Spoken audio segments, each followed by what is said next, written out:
வணக்கம். என் பேர் நான் எனக்கு தைராய்டு ப்ராப்ளம் ஒரு 5 இயர்ஸாக இருக்குது. நிறைய பேர் சொல்லியிருந்தாங்க, இந்த ஹாஸ்பிட்டல் போங்க நல்லா பார்க்குறாங்க அப்படின்னு சொல்லியிருந்தாங்க. நான் வெளியில் ப்ரைவேட்டில் தான் பார்த்துட்டு இருந்தேன். அவங்களும் வெளியில் பார்த்த டாக்டர் எல்லாருமே பயப்படுற மாதிரி தான் சொன்னாங்க. இங்கே ஒரு சிலர் சொல்லியிருந்தாங்க நல்லா பார்க்குறாங்க, தைராய்டுக்குன்னு ஸ்பெஷலாக பார்க்குறாங்க அப்படின்ட்டு. அதுக்கப்புறம் இங்கே டாக்டரை பார்த்தேன். கண்டினியூவாக ஒரு 6 மாதம் வந்துட்டு இருந்தேன். சார் தைராய்டுன்னா கட்டி மாதிரி இருக்குது, அது ஆப்ரேஷன் பண்ணி தான் ஆகணும் அப்படின்னு சொல்லியிருந்தாரு.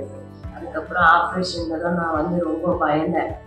என்ன ஆகுமோ ஏதாகுமோ அப்படின்னு சொல்லிட்டு. ஆப்ரேஷன் பண்ணால் சில சிம்டம்ஸ்லாம் இருக்குன்ற மாதிரி சார் சொல்லியிருந்தாரு. அது கேட்கும்போது எனக்கு கொஞ்சம் பதட்டம் பயம் அதிகமாகவே இருந்தது. அதுக்கப்புறம் ஆப்ரேஷன் பண்ணிவிட்டு இப்போ நான் நல்லா தான் இருக்கேன். அந்த மாதிரி சிம்டம்ஸ்லாம் எதுவுமே இல்லை. என் வாய்ஸ் சேஞ்சஸ் இல்லை. என்னோடய கையோ காலோ எந்த ஒரு சிம்டம்ஸும் இல்லாமல் நான் நல்லா ஆரோக்கியமாக இருக்கேன். உண்மையாக சிறப்பாக இருந்துச்சு. அவரோட ட்ரீட்மெண்ட் நல்லாவே இருந்தது.